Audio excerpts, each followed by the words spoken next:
ঘূর্ণিঝড় রিমালে ক্ষতিগ্রস্ত পটুয়াখালীর কলাপাড়া এলাকা পরিদর্শনে যাচ্ছেন প্রধানমন্ত্রী শেখ হাসিনা। আজ দুপুরে তিনি সরকারি মোজাহার বিশ্বাস কলেজ মাঠে জনসভায় ভাষণ দেবেন। এ সময় তিনি ২,০০০ দুর্গত মানুষের হাতে ত্রাণ সহায়তা তুলে দেবেন। ঘূর্ণিঝড় রিমালের ক্ষতচিহ্ন উপকূলে স্পষ্ট হচ্ছে। কেবল পটুয়াখালীর কলাপাড়া উপজেলাতে দুর্গত মানুষের সংখ্যা দাঁড়িয়েছে ৭৫,১৩০ জনে। ৭৫০ ঘরবাড়ি বিধ্বস্ত হয়েছে, ২২টি জায়গায় ৯ কিলোমিটার বেড়িবাঁধ ক্ষতিগ্রস্ত হয়েছে। ভেসে গেছে প্রায় ২,৫০০ পুকুর ও ৭৫০ মাছের ঘের। ২০,০০০ হেক্টর আবাদি জমি লোনা পানিতে ডুবে গেছে। এসব দুর্গত এলাকা পরিদর্শনে বৃহস্পতিবার কলাপাড়া যাবেন প্রধানমন্ত্রী শেখ হাসিনা। দুপুরে তিনি সরকারি মোজাহার বিশ্বাস কলেজ মাঠে ভাষণ দিবেন এবং ২,০০০ দুর্গত মানুষের মাঝে ত্রাণ বিতরণ করবেন। প্রধানমন্ত্রীর আগমনকে ঘিরে প্রস্তুতি নিচ্ছে স্থানীয় আওয়ামী লীগ ও প্রশাসন। প্রধানমন্ত্রী জননেত্রী শেখ হাসিনা কলাপাড়া বন্যা দুর্গত এলাকার মানুষের দুর্দশার সচক্ষে দেখার জন্য আগামী ৩০ তারিখ কলাপাড়া আসতেছেন। আমরা স্থানীয় আওয়ামী লীগ এবং সহযোগী সংগঠনের নেতৃত্বে ব্যাপক প্রস্তুতি গ্রহণ করেছি। ৩০ তারিখের সমাবেশে আমরা লক্ষাধিক লোকের সমাবেশ ঘটাবো এবং কলাপাড়াবাসী জননেত্রী শেখ হাসিনাকে এক পলক দেখার জন্য জনসভা স্থলে উপস্থিত হবে। এরই মাঝে কলাপাড়ায় জোরদার করা হয়েছে নিরাপত্তা ব্যবস্থা। মোতায়েন করা হয়েছে ৩,০০০ পুলিশ সদস্য সহ সেনাবাহিনী, নৌবাহিনী, কোস্টগার্ড ও র্যাব সদস্য। মাননীয় প্রধানমন্ত্রী তিনি দেশের বিভিন্ন জায়গা পরিদর্শন শেষে আমাদের কলাপাড়া আসবেন এবং কলাপাড়া এসে তিনি এই ঘূর্ণিঝড়ের ক্ষতিগ্রস্ত ব্যক্তিদের তিনি নিজে উপস্থিত থেকে ত্রাণ বিতরণ করবেন। তার আগমন উপলক্ষে আমরা নিশ্চিদ্র নিরাপত্তার ব্যবস্থা করেছি। এর আগে ২০২২ সালের ২১ মার্চ পায়রার ১৩২০ মেগাওয়াট তাপ বিদ্যুৎ কেন্দ্র উদ্বোধন করতে কলাপাড়া গিয়েছিলেন প্রধানমন্ত্রী শেখ হাসিনা। Independent news. ঘূর্ণিঝড় রিমালের আঘাতে এলোমেলো উপকূলবাসীরা ঘুরে দাঁড়ানোর চেষ্টা করছেন। বিধ্বস্ত বাড়িঘর মেরামতের পাশাপাশি ফসলের ক্ষেত, মাছের ঘের নতুন করে সাজাতে ব্যস্ত তারা। তবে এজন্য সরকারি সহায়তা চেয়েছেন ক্ষতিগ্রস্তরা। ঘূর্ণিঝড় রিমালের ক্ষতচিহ্ন স্পষ্ট উপকূলীয় এলাকায়। তাণ্ডবে প্রাণহানির পাশাপাশি ব্যাপক ক্ষতি হয়েছে বাসস্থান, কৃষি ও মৎস্যক্ষেত্রে। ভোলার ৭ উপজেলায় বিধ্বস্ত ঘরবাড়ি ২,৪৬৫টি। সহায় সম্বল হারিয়ে মানবেতর দিন কাটছে ২,২৩,০০০ মানুষের। ঘর ভেঙে গেছে, আমরা একেবারে অসে, এই ঘর করার মতো কোনো তৌফিক নেই। আমরা খোলা আকাশের নিচে থাকি। বন্যা আমাদের গড্ডা পড়ে গেছে, আমরা এখন পর্যন্ত কোনো কিছু পাই নাই। আমাদের খাইতে তো খুব কষ্ট হয়, কারেন্ট নাই, রান্না করতে পারি না। শুধু ঘরবাড়ি নয়, ফসল, ঘেরের মাছ হারিয়ে এখন নিঃস্ব বাগেরহাট, খুলনা, বরিশাল, পিরোজপুর, লক্ষ্মীপুর, ঝালকাঠি, নোয়াখালী, কলাপাড়া এলাকার বেশিরভাগ মানুষ। এর মাঝেই ঘুরে দাঁড়ানোর চেষ্টায় ব্যস্ত তারা। দোকান ছিল, দোকানও শেষ, মাথা বোঝার ঠাইও নাই। যদি বাচ্চা কাচ্চা নিয়ে যে কটা রান্না বান্না করে খাইবে বা কিছু করবে এরকম কোনো ঠাই আমাদের নেই। আমার ক্ষেত খামারের সব নষ্ট হয়ে গেছে, সব বন্যায় ভাসাই লেগে গেছে। এখন সামনের দিকে ফসলাদি ফলানোর মতো কোনো পরিস্থিতিও সামনে নাই। পিরোজপুরে জলোচ্ছ্বাসের পানি নেমে গেলেও দুর্গত এলাকায় দেখা দিয়েছে সুপেয় পানির সংকট। এমনকি গত ৪ দিনেও ত্রাণ সহায়তা না পাওয়ার অভিযোগ ভুক্তভোগীদের। কোনো প্রতিনিধি আসিয়া দেখে নাই যে কি পরিস্থিতিতে এই লোকগুলো আছে। ক্ষতিগ্রস্তদের সহায়তার বিষয়ে সর্বোচ্চ পদক্ষেপ নেওয়ার কথা জানিয়েছে স্থানীয় প্রশাসন। খাদ্য সামগ্রী, ত্রাণ সামগ্রী আসছেন। আমাদের যারা দুর্গত হয়েছেন, ঘূর্ণিঝড় রিমালে ক্ষতিগ্রস্ত হয়েছেন, প্রত্যেকেই পর্যাপ্ত পরিমাণ সহায়তা পাবেন। দ্রুতই পুনর্বাসনের শস্য ডিপার্টমেন্ট ব্যবস্থা গ্রহণ করবে। এছাড়া মৎস্য, প্রাণী সম্পদ, কৃষি বিভাগের যে ক্ষয়ক্ষতি হয়েছে সেগুলোর আমরা তালিকা তৈরি করে মন্ত্রণালয়ে পাঠাচ্ছি। ত্রাণ ও দুর্যোগ ব্যবস্থাপনা মন্ত্রণালয়ের হিসেবে রিমালের আঘাতে ১৫ জেলার ১৬০টি উপজেলায় ব্যাপক ক্ষয়ক্ষতি হয়েছে। Tania Nasrin, independent news. এবারে ঘূর্ণিঝড়ে ক্ষতিগ্রস্ত এলাকার পরিস্থিতি নিয়ে আরও জানাতে ঝালকাঠি থেকে যোগ দিচ্ছেন সহকর্মী আব্দুর রহিম রেজা। রহিম, আমরা যেটা দেখছিলাম যে ঝালকাঠিতে ৬ শতাধিক ঘরবাড়ি বিধ্বস্ত হয়েছে এবং কৃষি জমির ফসলও ক্ষতিগ্রস্ত হয়েছে। তো এলাকার মানুষ ঘুরে দাঁড়াতে কি ধরনের ব্যবস্থা নিচ্ছেন?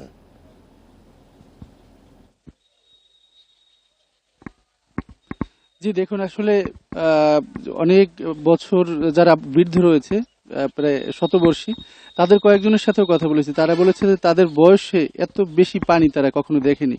তো এখন ঝালকাঠির আপনারা জানেন যে শতকরা প্রায় ৮০ থেকে ৮৫টি ঘর প্লাবিত হয়েছে এবং শুধুমাত্র কিছু উঁচু এলাকার ঘরে পানি প্রবেশ করেনি। সেক্ষেত্রে যে সকল ঘরে পানি প্রবেশ করেছে, বিশেষ করে যে সকল ঘরগুলো মাটির তৈরি, পানি প্রবেশ করার পরে সেই মাটির তৈরি ঘরগুলো এখন একেবারেই বসবাসের অনুপযোগী হয়ে গিয়েছে। আমরা গতকাল রাতেও কয়েকজনের সাথে কথা বলেছি। তারা বলেছে যে ঘরে পানি প্রবেশ করার পরে ঘরের যত মালামাল ছিল সব পানিতে ভিজে একদম নষ্ট হয়ে গেছে, যা ব্যবহারের অনুপযোগী। এখন পর্যন্ত আমরা অনেকের সাথে কথা বলে জানতে পেরেছি যে জ্বরের দিন থেকে তারা একই পোশাকে এখন পর্যন্ত রয়েছে, কারণ এখন পর্যন্ত এখন পর্যন্ত রোদ্রু ওঠে না এবং পানি পুরোপুরি নামেনি।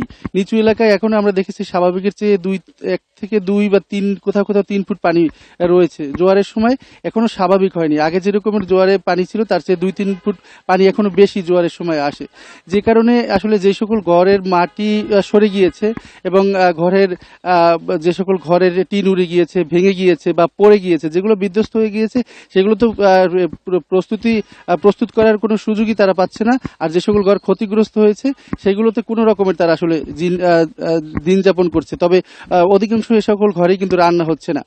আর আপনারা জানেন যে এই বিষখালী এবং সুগন্ধা নদীর তীরবর্তী যে সকল বসতি রয়েছে, সেই সকল বসতি কিন্তু বরাবরই বেড়িবাঁধ না থাকার কারণে ক্ষতিগ্রস্ত হয়। এইবারেও ঝড়েও কিন্তু প্রায় 9 কিলোমিটারের বেশি বেড়িবাঁধ ক্ষতিগ্রস্ত হয়েছে বলে প্রশাসন থেকে আমাদেরকে জানানো হয়েছে। এছাড়া 600-র বেশি বসতঘর বিধ্বস্ত হয়েছে, 4000-এর বেশি বসতঘর ক্ষতিগ্রস্ত হয়েছে।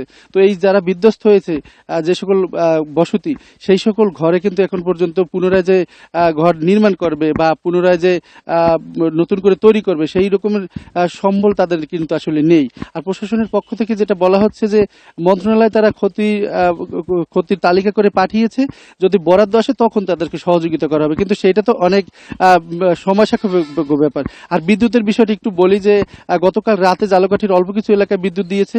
বিদ্যুৎ না পেয়ে কালকে কিন্তু সন্ধ্যায় বিদ্যুৎ অফিস ঘেরাও দেওয়ার ঘটনা ঘটেছে। এছাড়া নলসিটিতে গতকাল রাতে কারেন্ট দেওয়া হয়েছিল এবং রাজাপুরে গতকাল সকালে এবং রাতে এবং বিকালে কিছু কিছু এলাকায় শহর কেন্দ্রিক এলাকায় কারেন্ট দেওয়া হয়েছে।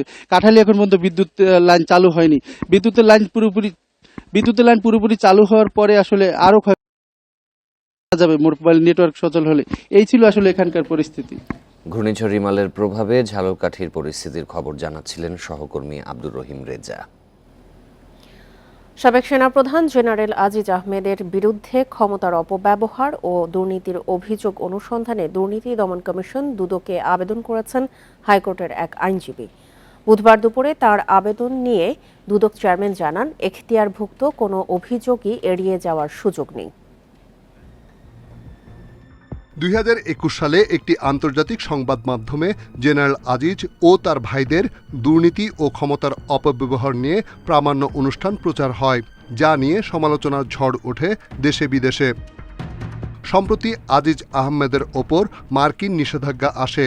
নতুন করে আলোচনায় আসেন সাবেক সেনাপ্রধান, যার ধারাবাহিকতায় ঘুষ, দুর্নীতি, ক্ষমতার অপব্যবহার ও স্বজনপ্রীতির অভিযোগ এনে দুদকে লিখিত অভিযোগ দেন এক আইনজীবী। সাবেক সেনাপ্রধান আজিজ আহমেদের বিরুদ্ধে দুর্নীতির অভিযোগ অনুসন্ধানের জন্য আমরা দুর্নীতি দমন কমিশনে আবেদন করি। এ বিষয়ে দুদক চেয়ারম্যান বলেন, ব্যক্তি পরিচয় তাদের বিবেচ্য বিষয় নয়। দুর্নীতির কোনো অভিযোগই এড়িয়ে যাওয়ার সুযোগ নেই তাদের।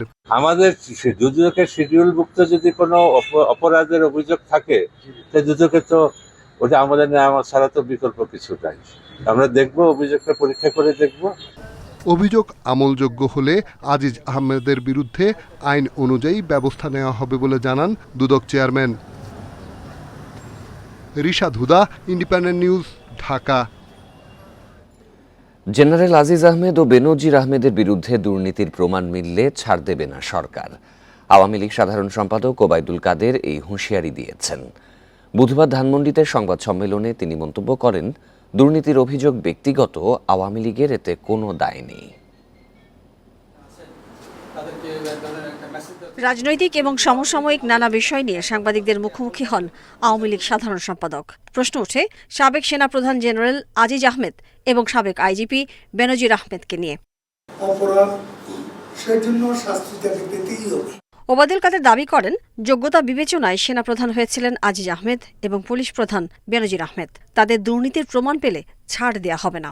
বেনজিরের যে কেরিয়ার, তার যে পার্সোনালিটি, তাকে তো বাইরে থেকে আপনারা কেউ ভাবেননি, এখন যা শুনে যাচ্ছে। এখন আসলে যোগ্যতার জন্যই সেনাপ্রধান করা হয়েছে। এখন সে যদি দুর্নীতি করে, দুর্নীতির তথ্য পেলে তদন্ত হবে এবং কাউকে ছাড়তে হবে। তিনি অভিযোগ করেন, কোনো কর্মকর্তার অনিয়ম দুর্নীতির বিচার করেনি বিএনপি, কিন্তু দুর্নীতির বিরুদ্ধে জিরো টলারেন্স নীতিতে বিশ্বাসী আওয়ামী লীগ। বিএনপি আমলে তাদের কোনো নেতা, সরকারি প্রশাসনের কোনো কর্মকর্তা এবং পুলিশের কোনো সাবেক কর্মকর্তা তখন কর্মরত ছিল, তাদের কারো কি ইম্পিউনিটি কালচার তারা গড়ে তুলেছে? তখন কি কারো বিচার হয়েছিল? শেখ হাসিনার সৎসাহস আছে, সেই জন্য তিনি আজকে জিরো টলারেন্স। ব্রিফিংয়ে তিনি দাবি করেন, এই দুর্যোগের মধ্যেও উপজেলা নির্বাচনে ভোটার উপস্থিতি ভালো ছিল। Mahmuda Moumita, independent news, Dhaka. সাবেক আইজিপি বেনজির আহমেদের দুর্নীতি নিয়ে সম্প্রতি বাংলাদেশে প্রকাশিত সংবাদ সম্পর্কে যুক্তরাষ্ট্র অবগত বলে জানিয়েছেন মার্কিন পররাষ্ট্র দপ্তরের মুখপাত্র ম্যাথিউ মিলার। মঙ্গলবার পররাষ্ট্র দপ্তরের নিয়মিত ব্রিফিংয়ে আজিজ আহমেদ ও বেনজির আহমেদ ইস্যুতে প্রশ্নের জবাবে একথা জানান তিনি। সাবেক সেনাপ্রধান আজিজ আহমেদ ও তার পরিবারের ওপর যুক্তরাষ্ট্রের নিষেধাজ্ঞা এবং পুলিশের সাবেক আইজিপি বেনজির আহমেদের অবৈধ সম্পত্তি নিয়েও চলছে আলোচনা সমালোচনা। এই প্রসঙ্গে প্রশ্ন করা হলে মিলার বলেন, দুর্নীতি যে কোনো দেশের অর্থনৈতিক প্রবৃদ্ধিতে বাধা, উন্নয়ন ব্যাহত, সরকারকে অস্থিতিশীল ও গণতন্ত্রকে বাধাগ্রস্ত করে। বর্তমান মার্কিন প্রশাসন শুরু থেকেই দুর্নীতি দমনকে প্রধান জাতীয় নিরাপত্তার স্বার্থ হিসেবে বিবেচনা করছে।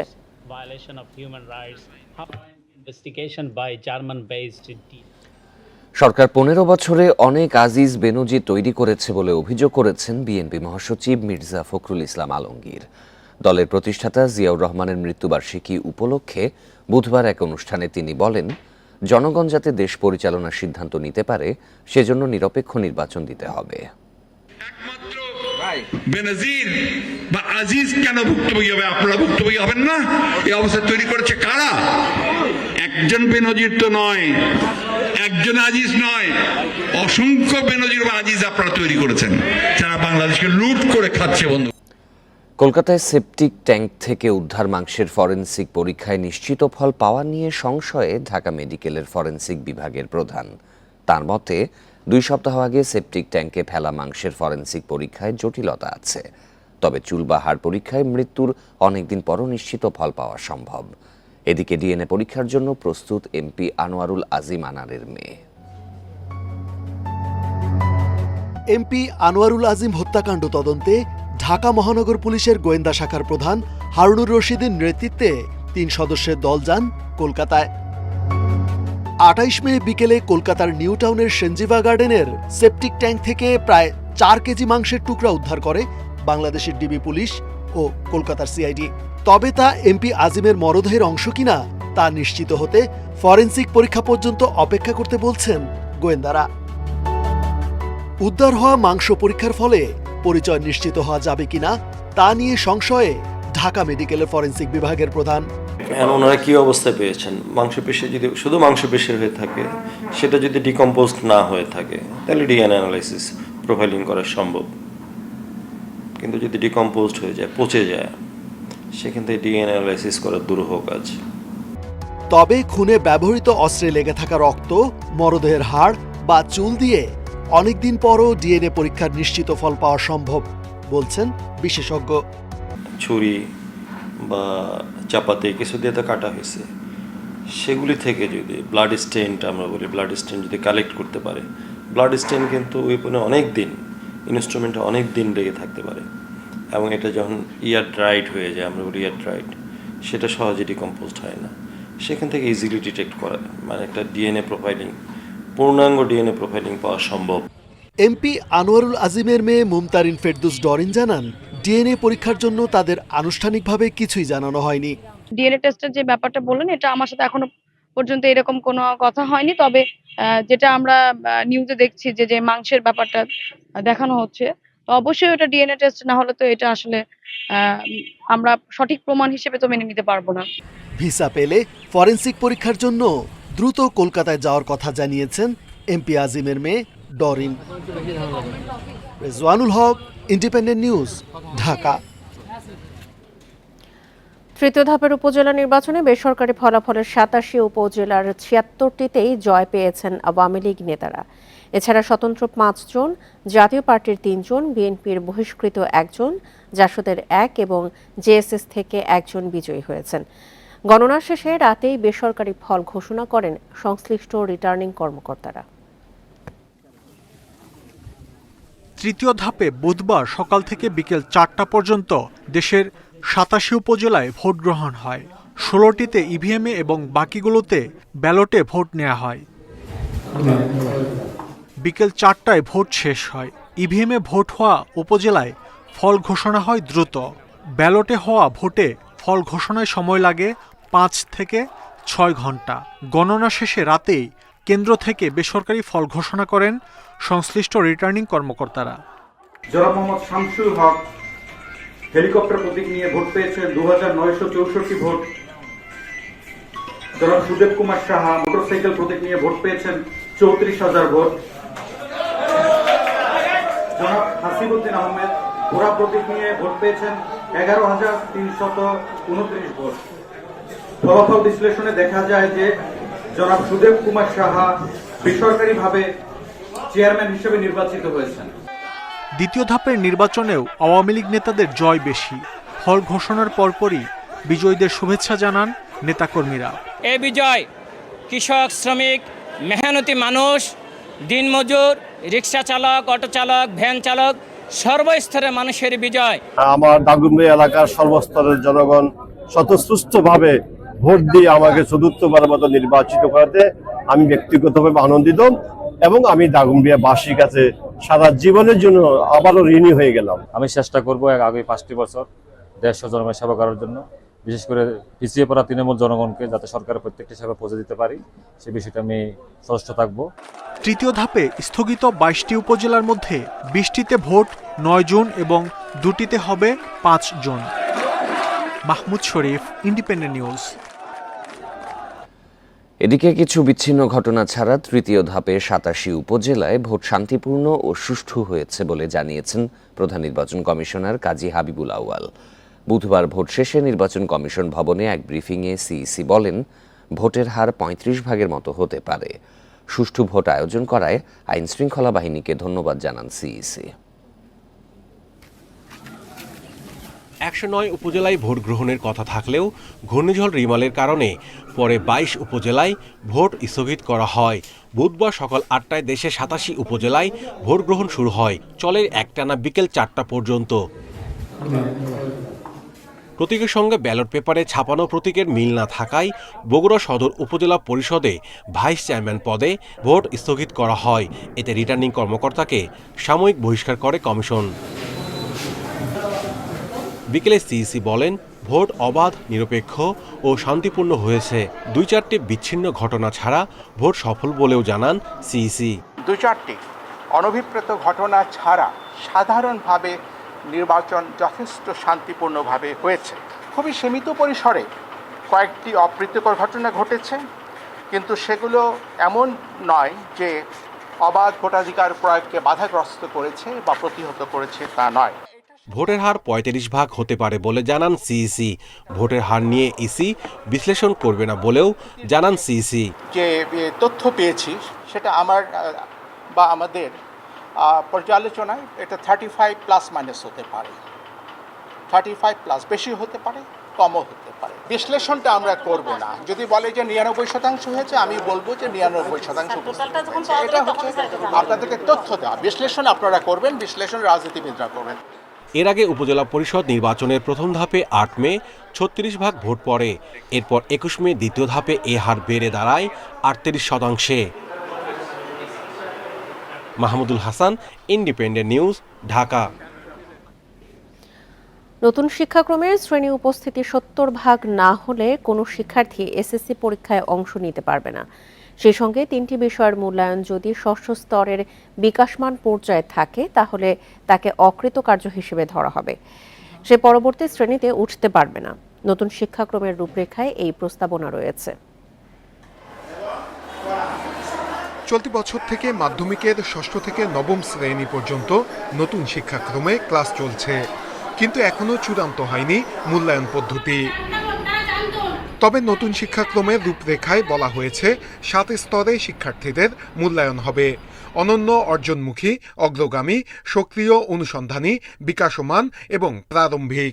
এর মধ্যে অনন্য হচ্ছে সবচেয়ে ভালো ফল, আর বিকাশমান এবং প্রারম্ভিক এই দুটি হচ্ছে সর্বশেষ পর্যায়ে। প্রশ্নপত্রের প্যাটার্ন আসলে এখানে যেভাবে প্রস্তাব করা হয়েছে সেগুলো এক্সপেরিয়েন্সিয়াল লার্নিং প্যাডাগজিতে যেরকম করে আমাদের পাঠ্যপুস্তকগুলো সাজানো সেরকম করেই হবে। কোনো শিক্ষার্থীর যদি 3টি বিষয়ে বিকাশমান স্তরে ফলাফল থাকে তাহলে তাকে ফেল হিসেবে গণ্য করা হবে। সে পরবর্তী শ্রেণীতে উঠতে পারবে না। এসএসসির ক্ষেত্রে কেউ যদি 2 বিষয়ে ফেল করে তাহলে সে একাদশে ভর্তি হতে পারবে, কিন্তু পরবর্তী বছর তাকে এই 2 বিষয়ের পরীক্ষা দিতে হবে। সিডিআরসিসি কমিটিরও অনুমোদন হয়েছে এবং এখন সেটা হচ্ছে যে মন্ত্রণালয়ে এনসিসিসি সভায় অনুমোদনের জন্য এটা প্রেরণ করা হবে। এদিকে শিক্ষা গবেষকরা বলছেন মূল্যায়ন পদ্ধতি এখনো চূড়ান্ত না হওয়ায় ধোঁয়াশায় অভিভাবক এবং শিক্ষার্থীরা। এখন যেহেতু এই কারিকুলামটার মধ্যে আমরা মূল্যায়নটাকে তখন চূড়ান্ত করতে পারিনি, না করি আমরা কারিকুলামটা লঞ্চ করে দিয়েছি, যার কারণে এই সমস্যাগুলো হচ্ছে।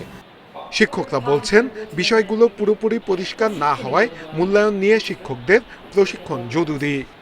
শিক্ষকদের একটা ওয়ার্কশপ হোক, তাদের নতুন বিষয়গুলি সম্পর্কে তাদের একটু ওয়াকিফাল করা দরকার, অর্থাৎ এটাতে তাদের প্রশিক্ষণই বলবো আমি কিছুটা, যে এটা দরকার আছে। নতুন শিক্ষাক্রমে প্রতি বিষয়ে 65% লিখিত এবং 35% দক্ষতা ভিত্তিক মূল্যায়ন হবে।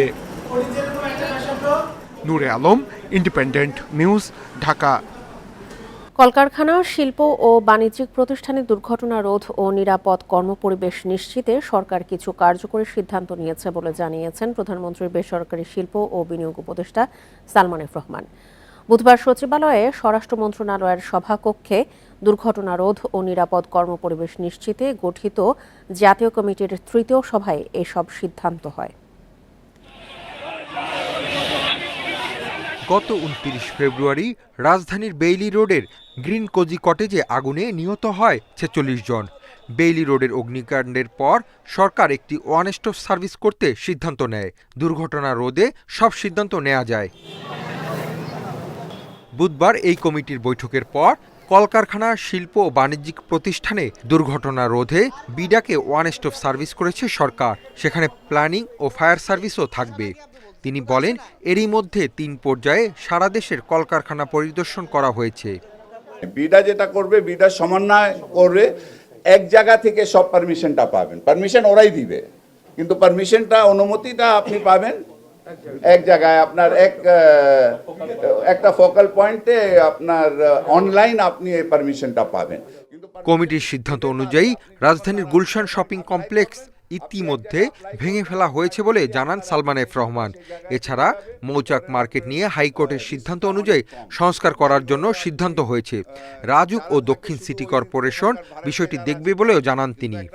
বাণিজ্য ভবনে বা একটা রেস্টুরেন্টে বা যেখানে দোকান আছে সেখানে তো অনেক আপনার জনগণ সে জায়গায় যায়, তো ওখানে আরো অনেক বেশি রিস্ক। তো আমরা কিন্তু পর্যায়ক্রমে সবগুলি দেখব, কিন্তু আমাদের এখন এবং আমাদের এই যে জাতীয় কমিটি, এই জাতীয় কমিটিতে যে দায়িত্ব দেওয়া হয়েছে, এটা কিন্তু আমাদের মূল মানে সেফটিটা আপনার কলকারখানা এবং বাণিজ্য ভবনের কিন্তু দায়িত্ব দেওয়া হয়েছে। এছাড়া ঢাকা শহরে অনেক ভবনের পার্কিংয়ের জায়গায় গড়ে তোলা দোকানপাট উচ্ছেদ করতে ঢাকার 2 সিটি কর্পোরেশনকে নির্দেশনা দেওয়া হয়েছে বলেও জানান তিনি। কিন্তু বিশেষ করে আমাদের হাসিফ মাহমুদ শাহ, ইন্ডিপেন্ডেন্ট নিউজ, ঢাকা। চলতি অর্থবছরে ব্যাংক খাতের সরকারের ঋণ ছাড়িয়েছে 50,000 কোটি টাকার বেশি। অর্থনীতিবিদরা বলছেন লক্ষ্যমাত্রা অনুযায়ী রাজস্ব আদায়ে ব্যর্থতা, ডলারের বাড়তি দাম ও সুদহার বৃদ্ধিতে সরকারের ঋণ নেয়ার প্রবণতা বাড়ছে। এই ঋণ উৎপাদনশীল খাতে ব্যয় না হলে অর্থনীতিতে ঝুঁকি বাড়ার আশঙ্কা তাদের। স্থানীয় উৎসের মধ্যে ব্যাংক খাত থেকে ঋণ নেয় সরকার। এর বাইরে সঞ্চয়পত্র, প্রভিডেন্ট ফান্ড ও সর্বজনীন পেনশন স্কিম সহ বিভিন্ন উৎস থেকেও ঋণ নেওয়া হয়। গত 2.5 বছরে ব্যাংক ও ব্যাংক বহির্ভূত 2 খাত থেকেই নেয়া ঋণের পরিমাণ বেড়েছে। সবশেষ হিসেব অনুযায়ী চলতি অর্থ বছরে ব্যাংক খাত থেকে মে পর্যন্ত সরকার নিট ঋণ নিয়েছে 50,899 কোটি টাকা। এ সময় বাণিজ্যিক ব্যাংক থেকে নেওয়া হয়েছে 70,000 কোটি টাকা। তবে বাংলাদেশ ব্যাংক থেকে আগে নেয়া 19,000 কোটি টাকা পরিশোধ করেছে সরকার।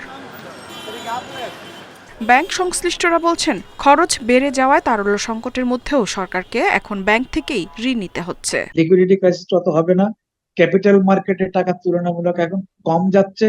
সেদিক থেকেও এটা আমার মনে হয় যে যেহেতু রেট বেশি পাচ্ছে ব্যাংকগুলোতে, নন ব্যাংকগুলোতে, সেখানে আরো টাকা আসবে। সরকারের এইরকম সময়ে অতিরিক্ত যদি বড় করতে হয় তাইলে হয়তো প্রাইভেট ক্রেডিট ডিমান্ডে একটু ভাটা পড়তে পারে। অর্থনীতিবিদরা বলছেন, সরকারের ঋণের বোঝা বাড়লে এর চাপ পড়বে সাধারণ জনগণের উপর। তাই ঋণের অর্থ উৎপাদনশীল খাতে বিনিয়োগের পরামর্শ তাদের। বোঝাটা কার উপরে পড়ছে ঋণ পরিশোধে? আলটিমেটলি ডেফিসিট হচ্ছে এবং লোকের করের বোঝা বাড়বে। এখন বহু ভ্যাট এবং নিজের প্রত্যেকটা পণ্যের উপরে সব বসিয়ে দেবে, অর্থাৎ সাধারণ মানুষের উপর পড়ছে। অতএব আমি মনে করি সরকারের যতটা সম্ভব আনপ্রোডাক্টিভ ব্যয় মানে সাশ্রয় হতে হবে। বাংলাদেশ ব্যাংকের তথ্যমতে দেশি বিদেশি উৎস সহ সব মিলিয়ে সরকারের ঋণ স্থিতি প্রায় 18 লাখ কোটি টাকা। এর মধ্যে ব্যাংক ব্যবস্থায় সরকারের ঋণ প্রায় 4.5 লাখ কোটি টাকা। ইফাতারা, ইন্ডিপেন্ডেন্ট নিউজ। আগামী অর্থবছর সামাজিক নিরাপত্তা কর্মসূচির আওতায় আসবে আরও 4 লাখ মানুষ। বরাদ্দ বেড়ে হচ্ছে 1,30,000 কোটি টাকা। অর্থনীতিবিদরা বলছেন, উচ্চ মূল্যস্ফীতির বিবেচনায় উপকারভোগীদের ভাতাও বাড়ানো উচিত। তাদের মতে, দুর্নীতি অনিয়ম দূর করা গেলে এই কর্মসূচির সুফল পাবে যোগ্য আরও অনেকেই। বর্তমানে দেশের 262 উপজেলায় 58,01,000 বয়স্ক নাগরিক মাসে 600 টাকা করে ভাতা পাচ্ছেন। আসছে অর্থবছর এ সুবিধাভোগীর সংখ্যা বেড়ে 60 লাখে উন্নীত হবে। বরাদ্দ রাখা হচ্ছে 4,425 কোটি টাকা। 25,75,000 বিধবা ও স্বামী নিগৃহীতা নারী মাসে 550 টাকা করে ভাতা পান। সামনের বছর আরও 1 লাখ সুবিধাভোগী বাড়বে। মোট বরাদ্দ থাকছে প্রায় 1,931 কোটি টাকা। এছাড়া প্রায় 30 লাখ অসচ্ছল প্রতিবন্ধী মাসে 850 টাকা করে ভাতা পান। সামনে অর্থবছর আরও 1 লাখ উপকারভোগী বাড়ছে। মোট ব্যয় হবে প্রায় 3,200 কোটি টাকা। সব মিলিয়ে আসছে বাজেটে সামাজিক নিরাপত্তা খাতের 130 কর্মসূচিতে বরাদ্দ বাড়ছে 3,728 কোটি টাকা। সবচেয়ে বড় গুরুত্বপূর্ণ দারিদ্র বিমোচনের প্রয়াস এই খাতে, সুদূর প্রসারী নয়, ইমিডিয়েট টার্মে এটা কন্টিনিউ হবে আমি আশা করি, এবং এই বছর আরও সংখ্যা বাড়বে এবং আগামী বছর আরও বাড়বে। আমি মনে করি ইন দ্য নেক্সট 3 ইয়ার্স সম্পূর্ণ এলিমিনেট করা যাবে। তবে নতুন কিছু লোক হবে, এই ব্যবস্থাটা চলতে থাকবে। সামাজিক নিরাপত্তা খাতে উপকারভোগীর সংখ্যা বাড়লেও ভাতার পরিমাণ বাড়ছে না। অর্থনীতিবিদরা বলছেন, দেশে বর্তমানে মূল্যস্ফীতির হার প্রায় 10 ভাগ। তাই ভাতার পরিমাণ নির্ধারণে বিষয়টি বিবেচনায় নেয়ার পরামর্শ তাদের। অ্যামাউন্টটাও বাড়ানো উচিত যাতে ইনফ্লেশনকে অ্যাডজাস্ট করা যায়। পার্টিকুলারলি খাদ্যবান্ধব কর্মসূচি এবং ওএমএস যেটা আছে শহরে, সে এই দুইটাকে একটু অ্যাড্রেস করা উচিত। 1 কোটি কার্ড হোল্ডার যদি আমরা রাইট পিপলকে আইডেন্টিফাই করতে পারতাম, আমার মনে হয় সব গরিব মানুষকে আমরা কাভার করতে পারতাম। তার মানে এখানে অনেক নন পুয়ার কিন্তু এখানের মধ্যে ইনক্লুড আসে। সেই জায়গাগুলো আমাদেরকে অ্যাড্রেস করতে হবে। বর্তমানে সামাজিক নিরাপত্তা খাতে বরাদ্দ জিডিপির 2.5%। এ হার বাড়িয়ে 3% করার পরামর্শ দিয়েছে পরিকল্পনা কমিশনের আর্থসামাজিক অবকাঠামো বিভাগ। Hari Saha, independent news, Dhaka. স্বাস্থ্যসম্মত উপায়ে পশু জবাই করে ক্রেতাদের কাছে মাংস বিক্রি এবং পরিষ্কার পরিচ্ছন্ন কাঁচা বাজারের সুবিধা দিতে 140টি পৌরসভায় কাঁচা বাজার নির্মাণ করছে সরকার। প্রাণী সম্পদ ও ডেইরি উন্নয়ন প্রকল্পের অধীনে প্রায় ৩০০ কোটি টাকায় হচ্ছে এই প্রকল্প। তবে ১৪০টির মধ্যে শেষ হওয়া ১৩টি পৌরসভায় কাজের মান নিয়ে প্রশ্ন তুলেছেন পৌর কর্তৃপক্ষ। যদিও প্রকল্প সংশ্লিষ্টদের দাবি এতে কোনো অনিয়ম হয়নি। নিরাপদ খাদ্য নিশ্চিতে স্বাস্থ্যসম্মত বাজার ব্যবস্থাপনা মাথায় রেখে সারা দেশের ১৪০টি পৌরসভার বাজার ঢেলে সাজাতে উদ্যোগ নিয়েছে মৎস্য ও প্রাণী সম্পদ মন্ত্রণালয়। এর অংশ হিসেবে কাঁচা বাজার নির্মাণ করা হচ্ছে, যাতে থাকছে প্রশস্ত জায়গা, শাকসবজি, মাছ ও মাংসের আলাদা 5টি শেড, ড্রেনেজ ব্যবস্থা, সুপেয় পানি, নারী পুরুষের আলাদা টয়লেট সহ নানা সুবিধা। এক বছরে শেষ করার লক্ষ্য নিয়ে ২০২২ সালে শুরু হওয়া এই প্রকল্পের ১৪০টির মধ্যে ১৫টি পৌরসভার কাজ শেষ হয়েছে, চলমান ১২০টি, আর এখনও টেন্ডারই হয়নি 5টি পৌরসভার কাজ। বিশ্বব্যাংকের প্রায় ৩০০ কোটি টাকার অর্থায়নে এ প্রকল্পে প্রতিটি কাঁচাবাজার নির্মাণে বরাদ্দ ২ কোটি টাকার বেশি। তবে এই বরাদ্দে নির্মিত অবকাঠামোর মান নিয়ে প্রশ্ন তুলেছেন পৌর কর্তৃপক্ষ। ওরা বলছে যে আপনাদের পৌরসভার জন্য বরাদ্দ ৯৪ লক্ষ টাকা, এটার জন্য আমাকে কোনো এস্টিমেট দেওয়া হয় না, আমার বিওকিউ দিছে প্লাস ডিজাইন দিছে। আমরা জানি না কত টাকা, বাট যদি এরকম হয়ে থাকে তবে ২.৫ কোটি টাকার মতো এরকম। এটা কাঁচা বাজার থেকে যেন আমরা এটা করার কথা এখান থেকে অনেক দূরেই করছে। এটা একটা শেড বানাইছে, এই ৬টা বা ৭টা শেড, এটার মধ্যে কি হবে, কোটি টাকা হয়েছে কিনা এটা তো আমার কাছে। এখানে ১,৮,০০,০০০ টাকাতে দরপত্র আহ্বান করা হয়। সেই দরপত্র আহ্বান করছেন প্রাণী সম্পদ অধিদপ্তর। সেখান থেকে ঠিকাদার নিযুক্ত হয় হলো যে এভারেস্ট ইন্টারন্যাশনাল লিমিটেড। কাঁচাবাজার শেড নির্মাণে ঠিকাদারদের সাথে করা চুক্তির বিস্তারিত জানতে টানা ৩ দিন চেষ্টা করেও পাওয়া যায়নি কাউকে। অবশ্য প্রকল্প পরিচালকের দাবি, কোনো দুর্নীতি হয়নি এ প্রকল্পে। টেন্ডার বিডিংয়ের ক্ষেত্রে তারা কম প্রাইসে, মানে হয়তো 2% লেসে প্রাইস দিয়েছেন বা 5% লেস, কিন্তু আপনি যেটা বলছেন এইরকম কোনো আমাদের কাছে পড়া নাই যে 20% বা 30% লেসে, 50% লেসে আমাদের কাছে কাজ চাচ্ছেন। তারা এটি কোনো সায়েন্টিফিক অ্যানালিসিস করে বা ইঞ্জিনিয়ারিং অ্যানালিসিস করে বলেননি এই কথা। বিশেষজ্ঞদের মতে মুনাফা নিশ্চিতের জন্য কাজের মান কমায় ঠিকাদার, তাই বড় প্রকল্পে এটি নিশ্চিতে সংস্থাগুলোর সঠিক তদারকি জরুরি। কন্ট্রাক্টরদের একটা টাকা ডিপোজিট রাখতে হয়, কোয়ালিটি এনশিওর করার পরে একটা 1 বছর পরে ওই টাকাটা পায়। এর মধ্যে যদি কোনো সমস্যা দেখা যায় স্ট্রাকচারগুলোতে, ওই টাকাগুলো কনফিসকেট করা উচিত এবং এখানে কোনো ধরনের ছাড় দেওয়া উচিত না।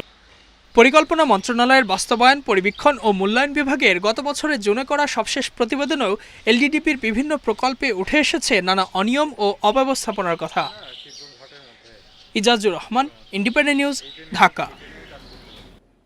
আর ছিল এখনকার মতো ইন্ডিপেন্ডেন্ট সংবাদে। আরো বিস্তারিত জানতে চোখ রাখুন ফেসবুক, ইউটিউব এবং এক্সে। ধন্যবাদ সবাইকে।